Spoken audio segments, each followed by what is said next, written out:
Obese girl begged, "I'll do anything," Mountain Man said, "then prove it," and handed her. "I'll do anything, please." The words tore out of Isabel Hartley in white puffs of breath, swallowed at once by the blizzard. Snow clawed at her cheeks. Rope burned her wrists. Behind her, men's voices tangled with the drum of hooves and the ugly promise of what would happen if they caught her. 4 hours earlier, the house in Ironwood had glittered with lamps and lies. Luther Crane, stepfather in name, jailer in truth, counted $800 into Cyrus Black's greedy palm and called it Providence. "She's lucky anyone wants her," he'd said, as if he were discussing a draft horse and not a daughter. Cyrus wanted a servant, strong, silent, compliant. When his hands reached for more than labor, Belle's fear turned to heat. The porcelain pitcher in her fist shattered against his skull, and she ran. Now the mountains had her. Trees thrummed in the wind like cathedral pipes. Drifts rose to her knees. Every step cost courage she could not afford. The bellow of pursuit faded, returned, faded again. She veered off the wagon road into timber that swallowed light, praying the storm that tried to kill her might yet hide her. Pain made a map of her body. Bruises spoke where words couldn't. She was big. She knew it, had been told it since girlhood with smirks and snickers. But tonight, her body was also a fortress that refused to fall. Still, fortresses crack. Her breath shrank to a thread, her vision to a narrow tunnel of gray. She stumbled, fell to her knees, and the world swung. "Please," she whispered to the snow, to the dark, to any listening mercy, "I'll do anything. I just don't want to die in his house." Light moved between the pines, steady, not searching, sure, not frantic. A lantern circle opened the storm, and a shape came with it, tall as a door and built like the hinge that could swing it. The man's coat was shaggy with frost, his beard rimed silver. His eyes, though, those were clear and deep, like water kept from freezing by force of will. He crouched, palm warm on her shoulder. "Who's chasing you?" Belle tried for sound and managed a ragged whisper. "Cyrus Black. He'll kill me for running." The man's jaw set. "Not tonight." He cut the rope at her wrists, shrugged off his coat, and wrapped it around her. Then he lifted her in one fierce, effortless motion and turned into the wind. Branches lashed. The lantern swung. Somewhere ahead, the storm gave way to a darker shape. A cabin shouldered into the hill, smoke threading from its stovepipe like a promise. He shouldered through the door, heat blooming around them, and set her near the stove. "You're safe," he said, voice low as thunder rolling away. "Name's Tobias Wolfe. Folks call me Toby." Belle's eyes stung. "I said I'd do anything if someone would help me." He looked at her, truly looked, as if measuring not her weight, but her will, and nodded once. "We'll see what anything means by morning." "Where in the world are you listening from tonight?" When Belle woke, the storm had quieted, but the wind still sighed against the logs like a restless ghost. The cabin smelled of pine and smoke. A fire burned in the stone hearth, and the warmth made her skin sting where the cold had once claimed it. She blinked, trying to piece together where she was, how she'd come to this room of rough-hewn wood and the stranger sitting near the stove, sharpening a knife by lamplight. Tobias Wolfe looked carved from the same stone as the mountains outside, broad shoulders, weather-beaten skin, eyes the blue-gray of storm clouds. When he noticed her stirring, he set the knife down and poured water from a kettle. "Drink," he said simply, offering her the cup. She hesitated. then took it.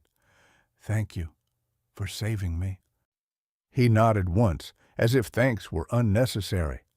"You'd have frozen by sunrise. I don't leave people to die on the trail." Belle tried to sit up, clutching the blanket around her shoulders. Her voice shook. I don't know how to repay you. I really will do anything." Tobias turned his head slightly, studying her with that calm, assessing gaze. "Anything?" Her cheeks flushed hot. "Yes, I could—" She swallowed hard. "I could be useful to you, or, if it's that kind of thing, I could—" He stopped her with a sharp wave of his hand. "No." The word was solid, final. He stood, the floorboards creaking under his weight, and walked to the window, where morning light spilled through cracks in the shutters. "I didn't bring you here for that," he said quietly. "You want to thank me? Then prove you want to live. This land doesn't forgive weakness."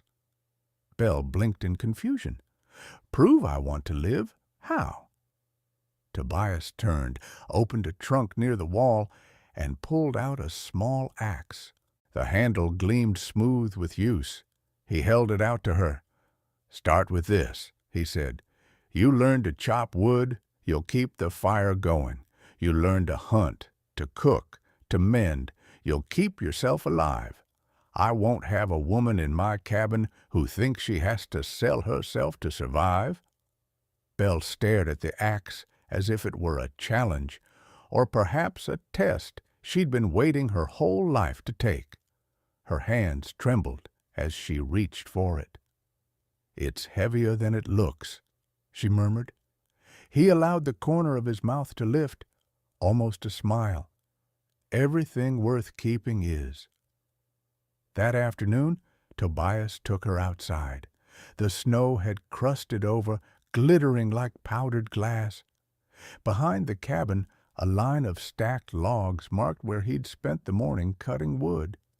He pointed to a smaller pile. "You'll start here, one piece at a time." Belle gripped the axe with both hands. The handle felt awkward, the weight uneven. She raised it high and swung, but it struck sideways, bouncing off the log. The sound rang hollow. Tobias didn't laugh. "Again," he said. She tried and failed. Again and again, until her arms burned and her breath came in white, desperate gasps. "I can't," she panted. He stepped closer, his voice low. "You can. You're just not used to doing something that fights back." Her head snapped up, eyes narrowing, not in anger, but pride. "You think I'm weak." He looked at her for a long moment. "No, I think you've been told you are. So many times you started to believe it." The words hit harder than any wind. She lifted the axe again. This time, when it fell, the blade bit clean into the wood, splitting it with a satisfying crack. She stared, stunned, then looked at him. Tobias gave a small nod. "There, proof." When evening came, Belle's hands were blistered, her body aching, but for the first time in years she felt a strange, fierce pride. Tobias handed her a bowl of stew and a blanket by the fire. "You did well," he said. She smiled faintly. "My arms disagree." "They'll toughen," he said. "Everything does." Silence settled between them, not cold, but companionable. She studied him from across the firelight, the quiet strength in the way he moved, the sadness that lingered behind his eyes. "Why are you alone up here?" she asked softly. He didn't answer for a while. "Some people belong to towns," he said finally. "Some of us belong to the mountains." "Because of something you lost?" His jaw tightened, but his tone stayed even. "Because of something I couldn't protect." Belle hesitated, then whispered, "Maybe saving me was the start of fixing that." He looked at her then, not like a man looking at a stranger, but like someone seeing hope after a long, hard winter. Outside, The wind moaned through the trees. Inside, the fire crackled. Between them, something fragile and unspoken began to take root. The first weeks tested every ounce of Isabel Hartley's resolve. Life in the mountains was nothing like life in Ironwood. No gossiping neighbors, no cruel whispers about her size, no walls to hide behind. Here, every task was a battle against the elements and against her own doubts. She woke at dawn each morning to the sound of Tobias chopping wood outside. The first time she tried to join him, she could barely lift the axe. Her hands blistered, her back ached, and she cried more than once from frustration. But Tobias never mocked her. He just stood near, silent, patient, showing her again how to steady her grip, how to breathe, how to let the tool's weight work for her instead of against her. "Swing from the shoulders," he said one morning, his voice calm but firm. "Don't fight the axe. Let it fall." Belle adjusted her stance and tried again. The blade struck true, and the log split neatly in two. She looked up, breathless. Tobias gave one small nod. Better. That single word felt like sunlight breaking through gray skies. By the second month, she could manage the woodpile herself. Her arms grew strong, her cheeks ruddy from cold and effort. She learned to set snares, to mend torn clothing, to make bread that didn't burn. And though she still moved awkwardly at times, Tobias never treated her with pity. He treated her like an equal, a partner in survival. When she fell face first in the snow while learning to track rabbits, he didn't laugh. He just offered a hand to pull her up. "Balance comes with practice," he said. "So does getting back up." Belle smiled despite herself. "You have an answer for everything." He shrugged. "Only for the things worth answering." Sometimes, when he spoke like that, she caught a flicker of warmth in his eyes, something gentler than the man who'd first rescued her from the storm. It made her heart twist in ways she didn't quite understand. One afternoon, while she was splitting kindling, the handle of the axe slipped from her grip and grazed her palm, cutting the skin. She hissed in pain. Tobias appeared beside her almost instantly. "Let me see." "It's nothing," she said, hiding her hand behind her back. He gave her that look, steady, unyielding, and she relented, holding it out. The cut wasn't deep, but blood welled bright against her skin. Tobias cleaned it with a damp cloth, his hand surprisingly gentle for a man built of granite. "Next time," he murmured, "wrap your hands before working.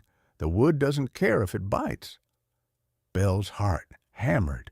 She could feel the heat of him, his nearness, his quiet strength. When his thumb brushed over her wrist, she forgot to breathe. He must have felt it too, because he paused and stepped back, his voice rougher when he spoke again. "There," he said, "you'll live." "Thanks to you," she whispered. He gave a faint smile. "Seems to be a pattern." Nights were hardest. The silence after dark could be deafening. The crackle of the fire, the sigh of wind under the door. Sometimes she caught Tobias staring into the flames, his face unreadable. Once, when she dared to ask what haunted him, he only said, "Ghosts don't talk back, Belle. Best not to feed them." She didn't press him after that, but she saw the grief in his eyes, the kind of loss that doesn't fade, only settles deeper in the bones. Still, the distance between them began to shrink, one small kindness at a time. When she caught a cold, he made her soup. When his shoulder ached from chopping, she rubbed it with oil by firelight, her fingers trembling from how close they were. Neither spoke of what was happening between them, but both felt it, a slow warmth building, quiet as snow melting on stone. Winter loosened its grip. The days grew longer, the air softer. One morning, while feeding the hens behind the cabin, Belle slipped on the icy ground and landed squarely in the mud. She sat there, stunned, then burst out laughing for the first time in months. Tobias turned at the sound, startled. "You all right?" She looked up at him, covered in muck but smiling from ear to ear. "I think the earth likes me too much to let me go." He stared for a moment, and then, impossibly, he laughed. It was a low, rusty sound, as if laughter had forgotten how to live in his chest and was finding its way back. "Maybe it does," he said. "Can't say I blame it." Their eyes met, and something wordless passed between them, an understanding that they were no longer two broken souls surviving in the same space, but two people slowly rebuilding their worlds together. That night, when they sat by the fire, Belle told him about her past, the cruelty of her stepfather, the years of being called useless, unwanted. Tobias listened in silence, hands clasped, eyes on her face. When she finished, her voice barely a whisper, he said softly, "Those men made you believe lies because they couldn't stand to see someone they couldn't control. But you—" He leaned forward slightly, his voice steady. "You have more strength in you than any of them ever did." Her throat tightened. "Do you really think that?" "I know it," he said simply. Belle felt tears prick her eyes, but this time they weren't born of pain. They were born of something healing. She smiled through them. "Thank you, Toby." He looked at her then, his face bathed in the golden light of the fire. "Don't thank me, Belle. You're the one proving yourself." She wanted to tell him he'd saved her more than once now, not just her life, but her belief that she was worth saving. But the words caught in her throat. Instead, she reached across the small space between them and laid her hand gently on his. He didn't move away.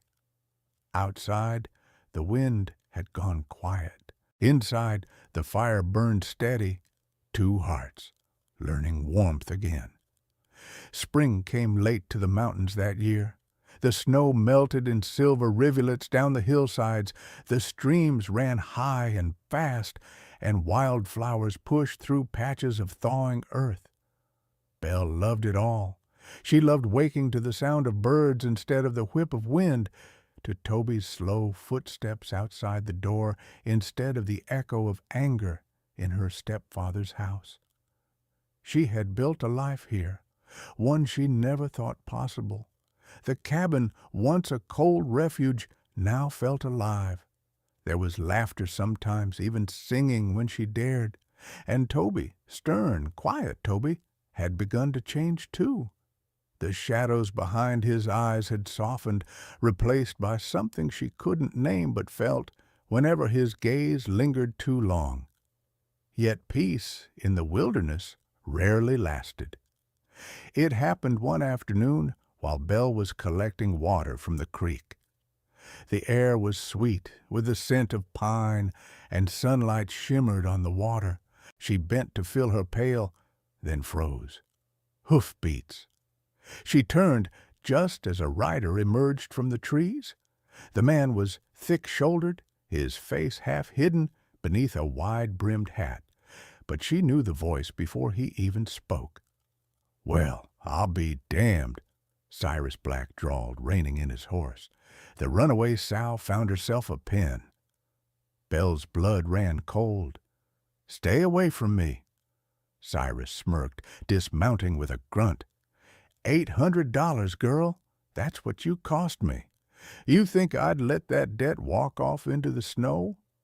She backed away, her pulse hammering. "I'm not your property. You're whatever I paid for." He took a step forward. "Now come along quietly, and maybe I'll be gentle this time." A voice cut through the trees, low and hard as a rifle crack. "She's not going anywhere with you." Cyrus spun around. Toby stood on the far bank, shotgun in hand, eyes cold and steady. "Who the hell are you?" Cyrus snarled.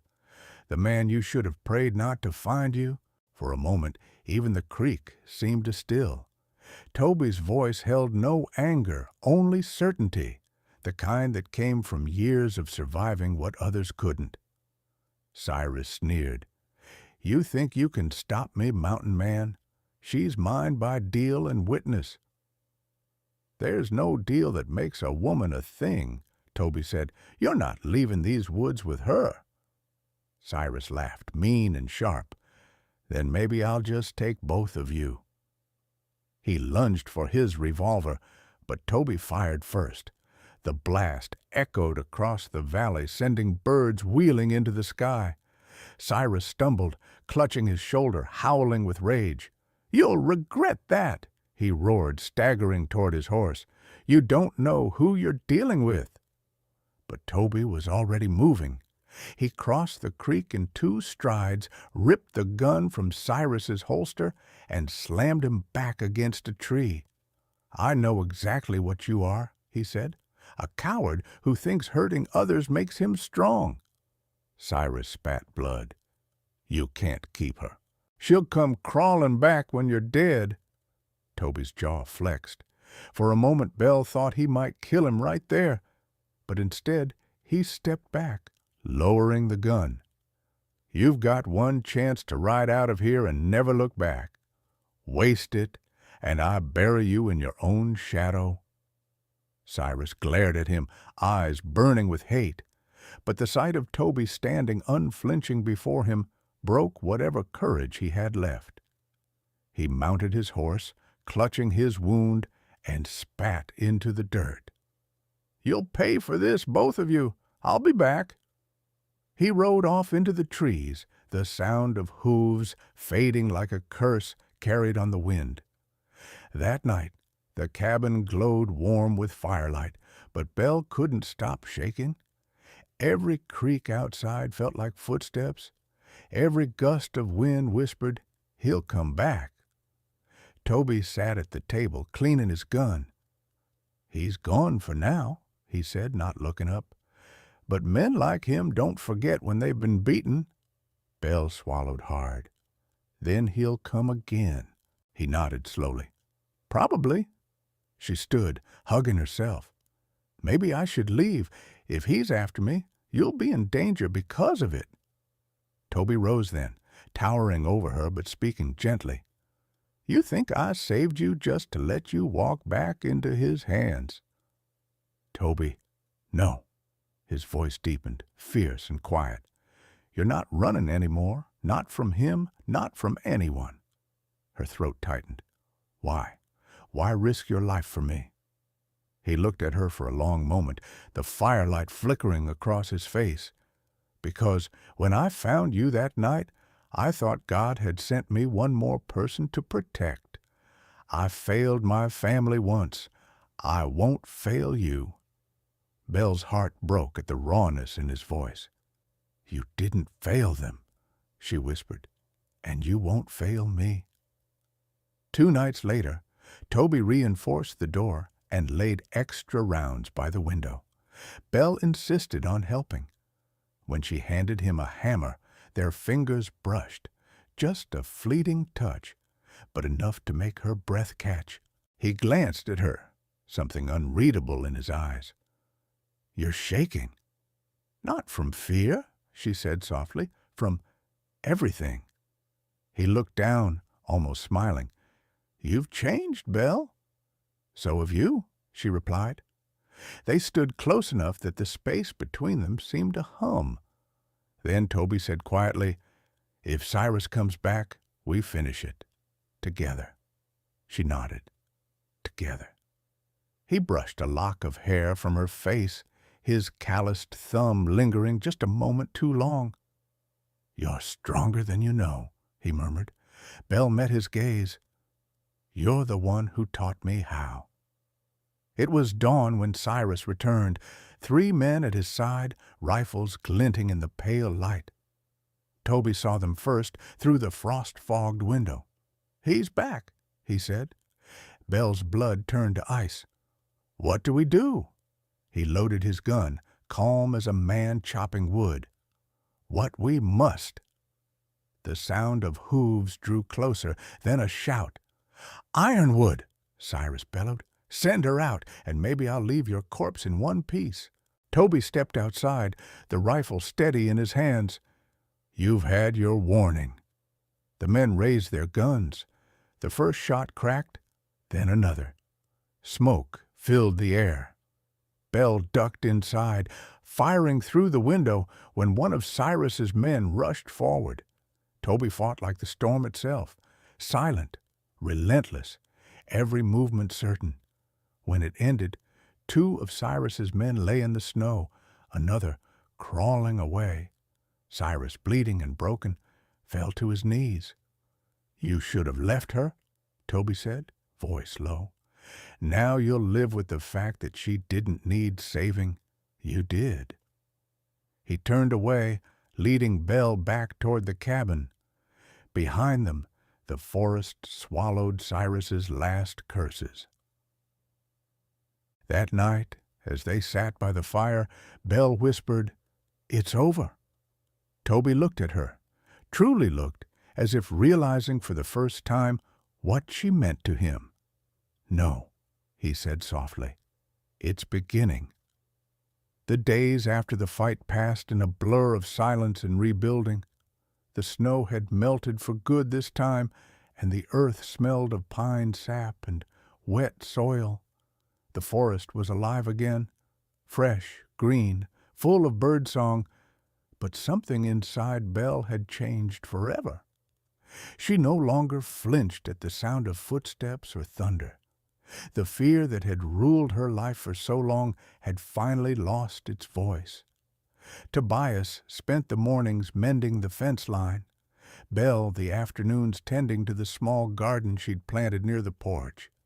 It was a quiet rhythm, simple and sure. Yet every glance, every accidental brush of hands carried a weight neither could deny any more. One evening, as dusk turned the mountains violet, Tobias called her outside. He stood beneath a tall pine near the creek, his shirt sleeves rolled up, the dying light catching in his beard. In his hands was something small, glinting. "I was never good with words," he began, his voice low and steady, "but I've spent most of my life making things that last, tools, traps, a roof that won't leak." He took a breath. "So I made this." He opened his palm. There, resting against the hard lines of his skin, was a simple silver ring. It wasn't polished or perfect, but it gleamed in the fading sun. Etched along the band was a small carving, a pine tree, roots curling into the shape of a heart. Belle's breath caught. "You made that?" Tobias nodded. "Melted down my last bullet casing? Figured I wouldn't need it any more." Her eyes burned with tears. He stepped closer, his voice rougher now. "The night I found you, I thought I was saving someone who needed help. But the truth is, Belle, you saved me. You gave me a reason to wake up again, a reason to stop talking to ghosts." Belle's heart ached with love so fierce it frightened her. "Toby." He knelt, awkwardly, as if his knees had forgotten how, and held the ring out. "You once said you'd do anything to prove yourself. You already have. You've built this life with your own hands. You've stood your ground against men who tried to break you. You've shown me what strength really looks like. So now I'm the one asking." He swallowed hard. "Marry me, Isabel Hartley. Stay in these mountains with me, not because you owe me, but because you choose to." Belle's tears spilled freely now, falling onto her hands as she covered her mouth. For a long, trembling moment, she couldn't speak. Then she dropped to her knees in front of him, snow melt soaking through her dress. "Toby Wolf," she whispered, "you were the first man who ever saw me, not the size of me, not what I'd lost, but me. And yes, yes, I'll marry you." Tobias exhaled like a man finally breathing after years underwater. He slid the ring onto her finger. It fit as if the mountains themselves had measured it. She leaned forward, and he met her halfway. The kiss was slow at first, hesitant, reverent, then deepened, growing from gratitude to longing. His hands cradled her face, his thumbs tracing the trail of her tears. Her fingers gripped his shirt, pulling him closer, feeling the steady thunder of his heart beneath her palms. When they finally broke apart, the world around them had gone quiet. Only the wind moved, whispering through the pines. "You'll be my wife," Tobias said softly, as if testing the sound of it. "And you'll be my home," Belle replied. They sat together beneath the tree as night crept over the hills. The moon rose, casting silver light across the land. Tobias wrapped his arm around her, and she rested her head against his shoulder. "Do you ever think we were meant to find each other?" she asked. He chuckled quietly. "Maybe we were just stubborn enough not to die before we did." Belle laughed through her tears. "That's not very romantic." "Maybe not," he said, tightening his hold around her. "But it's honest." She tilted her face toward him, smiling softly. "Then let's build something honest." He kissed her again, just a brief brush of lips, a vow sealed not with grand promises, but with simple truth. "Forever," he murmured. "Forever," she echoed. The mountains seemed to nod their approval. The pine trees swayed in the wind, scattering soft needles around them like confetti. The wedding took place 2 weeks later, under the same pine where Tobias had knelt. There were no guests, no preacher, no church bells, only the mountain itself, standing tall as witness. Belle had sewn her own dress from soft, cream-colored linen, simple but beautiful, with lace she'd salvaged from the hem of an old petticoat. Tobias had trimmed his beard and polished his boots until they shone like dark glass. He built an archway of pine boughs and wildflowers. She wove garlands of sage and lavender and tied them with twine. When the morning sun spilled over the ridge, they stood before each other, two souls weathered by pain and reborn in peace. Tobias took Belle's hands in his palms rough but steady. "I don't have much to give," he said, voice quiet but certain. "No land papers, no gold, no church to make this official. But I can give you this cabin, these hands, this heart, and a promise that as long as I breathe, no harm will come to you." Belle's eyes shimmered with tears. "Toby," she whispered, "you gave me something more precious than gold. You gave me the chance to live without fear. I don't need fine things. I just need you." He smiled faintly, that rare, tender curve of his lips that always made her chest tighten. "Then we're rich enough," he said. They exchanged rings. Hers, the silver one he had made, his a simple band she had hammered herself from a scrap of brass. The metal was imperfect, like them both, and therefore perfect. When Tobias leaned down to kiss her, the world seemed to still. The sound of the wind through the trees softened, the sunlight caught on the water, and the earth itself seemed to breathe with them. Afterward, they shared a small feast in the cabin, fresh bread, venison stew, and wild berries gathered from the valley. It wasn't grand, but it was theirs. Tobias lifted his cup. "To beginnings," Belle laughed softly, clinking hers against his. "To second chances," He looked at her for a long moment, eyes warm. "You make me believe the mountain wanted us to find each other." "And maybe it did," she said. That night, the rain came gently, tapping against the roof while the fire burned low. Belle curled against Tobias beneath a blanket, her head on his chest. His heartbeat was slow and sure beneath her ear, the steady sound of safety. "You still keep watch even now," she teased, tracing lazy circles on his skin. "Habit," he murmured. "Spent too long guarding ghosts?" She smiled against him.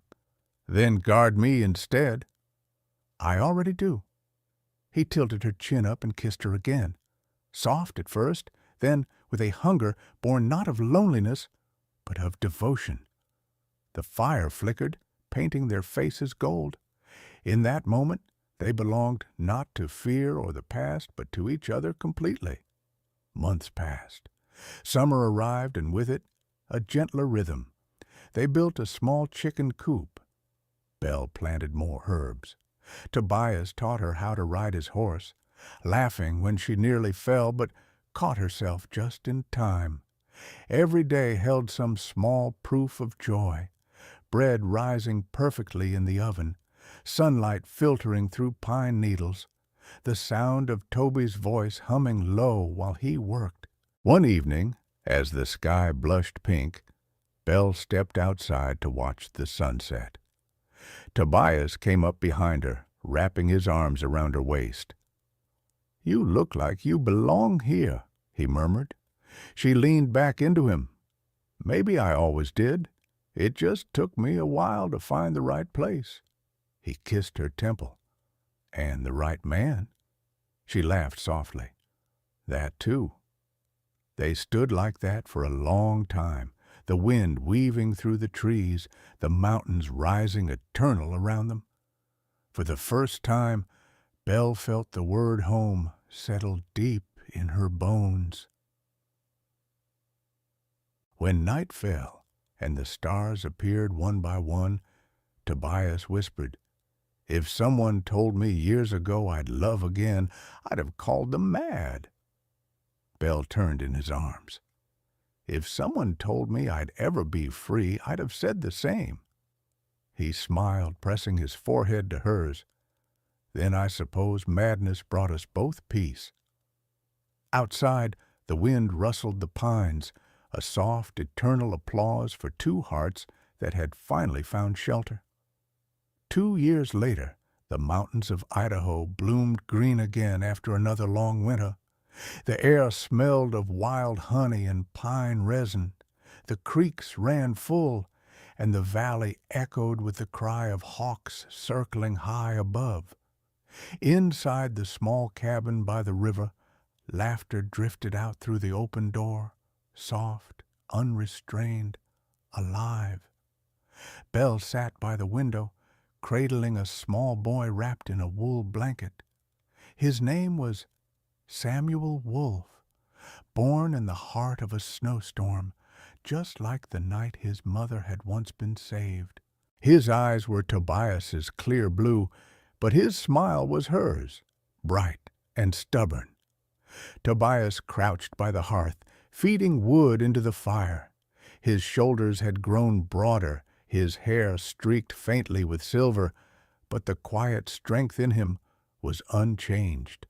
When he looked over at Belle and the baby, something softened in his face, like a man watching the last piece of a broken life finally fall into place. "Don't you ever get tired of staring at us like that?" Belle teased, rocking the baby gently. He smiled. "Never. I still can't believe you're both real." Belle rose, crossing the small room to kneel beside him. "You built this life with your own hands, Toby. You made it real." He reached up, brushing a stray curl from her face. "No, you did. You brought warmth back into a place that had forgotten what it was." The baby stirred, cooing softly. Tobias leaned forward and kissed his son's forehead, then looked at Belle with the same reverence he'd shown the first time he kissed her under the pine tree. "You know," he said quietly, "the night I found you, I thought it was a mistake. I thought the mountain was testing me again." "And now?" she asked. He smiled faintly. "Now I think it was mercy." Belle rested her head against his chest, listening to his heartbeat. "You once told me to prove I could live here," she murmured. "I did that.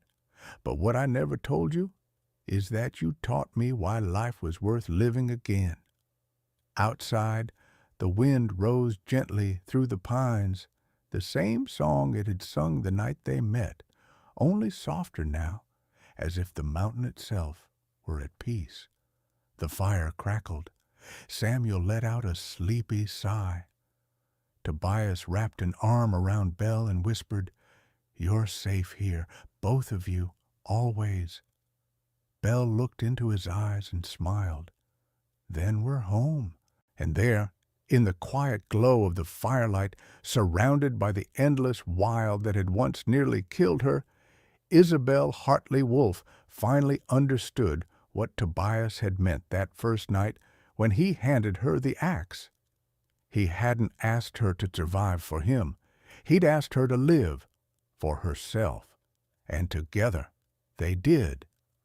Every time I tell stories like Belle and Tobias's, I'm reminded that love doesn't always come wrapped in perfection. It comes through survival, through scars, through quiet acts of kindness that change everything. Maybe you're listening from a busy city, a quiet farm, or somewhere the wind still carries the scent of pine. Wherever you are, I hope this story reminds you that strength isn't about how loud you fight, but how gently you keep holding on. If this story touched you, tell me where you're listening from, and don't go far. The next tale of love and redemption begins soon.